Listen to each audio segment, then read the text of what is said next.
Lasciatemi cantare con la chitarra in mano, lasciatemi cantare, sono un italiano. O fenômeno da imigração marcou todo o século XIX e XX. Era um status medieval para populações do século XIX, que pediam reformas e pediam soluções para a sua miséria. E a Itália botou para fora 10 milhões de despossuídos, fossem do campo, fossem da cidade. Para o Brasil, enviou 1.500.000, muito pouco. A única experiência que deu certo foi a de 1874 com italianos. A partir daí, houve instrumentos jurídicos que buscaram normatizar a coisa. Criou-se a Sociedade Protetora da Imigração, em 1886, com normas, com planos e com uma visão já de receber. Fizeram um trato com o governo italiano, pode sair indiferentemente. Abriram as portas do Brasil, então agora tinham leis, tinha a Sociedade Protetora, que fez contatos com o governo italiano, e tinha a hospedaria, que podia receber até 5.000 pessoas. Ali ficavam até que viessem os contratadores das fazendas. Os fazendeiros mandavam seus administradores, capatazes, fazer o contrato na hospedaria.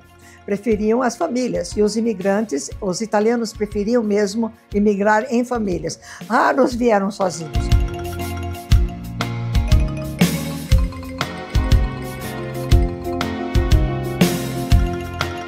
Em Piracicaba, o que acontece? Vinham com o dinheirinho e compravam um lote de terreno bem barato no lugar mais desvalorizado da cidade, que era a Estrada do Areão. Hoje é a Avenida Rui Barbosa, um corredor comercial.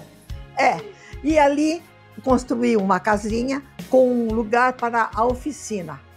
Oficina de tudo quanto era conserto. Ou então de secos e molhados, ou então o alfaiate, ou então o sapateiro. E muitos cuidavam dos transportes. Carroceiros italianos tinha por toda a cidade. Trabalhando no engenho de Resende, todos sobreviviam.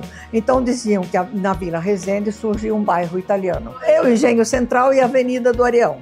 Mas não era só de italianos, porque ali eles aprenderam a conviver com outros imigrantes. O turco da lojinha, o espanhol das hortaliças, o português dos tamancos, o russo, o judeu da prestação. O italiano interage facilmente com o negro, com o caboclo e com o resto da sociedade. Essa geração que veio, com o nono, com o filho, com a criançada, essa geração está muito presa nas saudades da terra. Apesar do sofrimento, é a terra-pátria. A maior parte sofreram tanto com a unificação italiana, mas gostavam do rei. Então, procuravam um relacionamento com o que já havia na cidade. Começaram a aparecer as corporações cívicas e as instituições de assistenciais, como a Sociedade Italiana, que não foi a única, houve outras. E as escolas italianas, havia duas, do professor Pessulo e do professor Tonieri, a escola italiana, ou então o Colégio Ítalo-Brasileiro, para esta geração. Muito bem. Esta geração passou pela experiência terrível da aculturação. A aculturação é o ajustamento entre duas culturas diferentes, cheia de conflitos, de dramas e tragédias, mas também de desafios e vitórias, porque o italiano vinha em família e a segurança estava no grupo, sobre a chefia do capo. O capo é o chefe, com uma autoridade absoluta sobre filhos, genros, noras, filhas, crianças, as mulheres italianas na maior passividade possível. Trabalhadeiras ao extremo, gente que trabalhava ao extremo. Esse é o grande valor. Gente inteligente que soube se adaptar. Ajudou muito o fato da religião católica num país católico.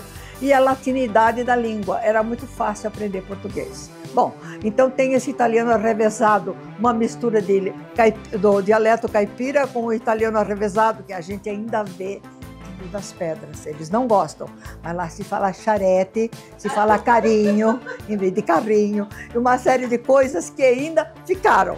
Muito interessante. O dialeto caipira ficou horroroso com a corrupção do italiano, e ainda é o italiano popular, o feio, né, da gente da lavoura, né? A segunda geração, nascida no Brasil, já é aberta, porque nascendo no Brasil, querendo ou não, é cidadão.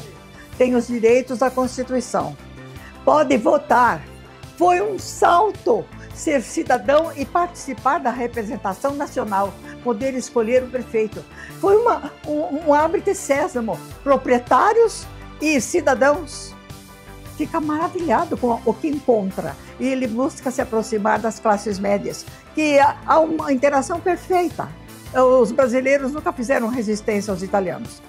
Houve, sim, conflitos com negros, com caboclos, com italianos entre si, muito alcoolismo, houve, sim. Mas tudo isso é um mínimo perto do que se avançou. Agora, a segunda geração nascida no Brasil, vamos dar o exemplo de Piracicaba, passou a frequentar as grandes escolas brasileiras. A escola normal, hoje Sudminus, e a escola agrícola Exalc.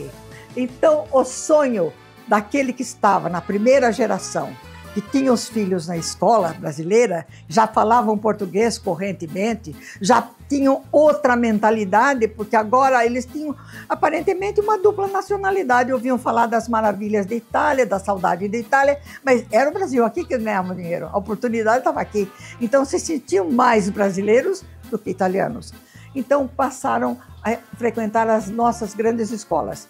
Todo o sonho do italiano era que o filho fosse professore, outro filho fosse dottore, e ele que já estava bem de vida com o negocinho ou a fazendinha, se tornasse um dia commendatore. Isso ficou na história de Piracicaba. Eles contribuíram para a modernização do Brasil com o trabalho livre, salariado.